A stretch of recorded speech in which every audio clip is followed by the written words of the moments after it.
Mes chers collègues, savez-vous que Google paye davantage d'amendes que d'impôts à l'Union européenne? Peut-être devrions-nous les prévenir qu'un centre des finances publiques est installé juste en face de leur siège Google à Paris. Sur les GAFA comme au fond sur la question industrielle, le gouvernement se débat face à son impuissance. Vous vous résignez à l'action à minima et vous semblez même démunis devant l'avidité et l'immoralité des géants privés du numérique. Depuis trop longtemps, le terrain est cédé par la puissance publique en matière de justice fiscale et sociale alors qu'elle devrait constituer le socle, le moteur de notre République. Allons-nous finir comme le Danemark, qui a ouvert il y a peu une ambassade dans la Silicon Valley en estimant que Google, Amazon et Facebook constituent de nouvelles nations?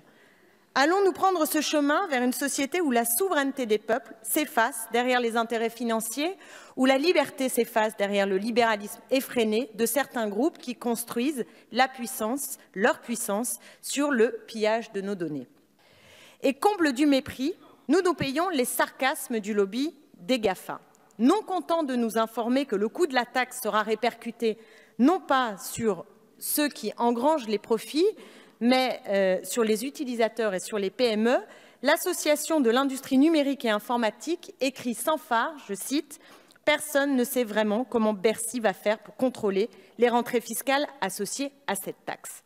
Sans doute ont-ils entendu parler des quelques 2300 postes que le gouvernement va supprimer au sein de la Direction générale des finances publiques cette année. En tout cas, on voit que si Internet est peuplé de chatons, les GAFA ont des allures de lions. Cette taxe, selon les estimations, devrait rapporter 400 millions d'euros.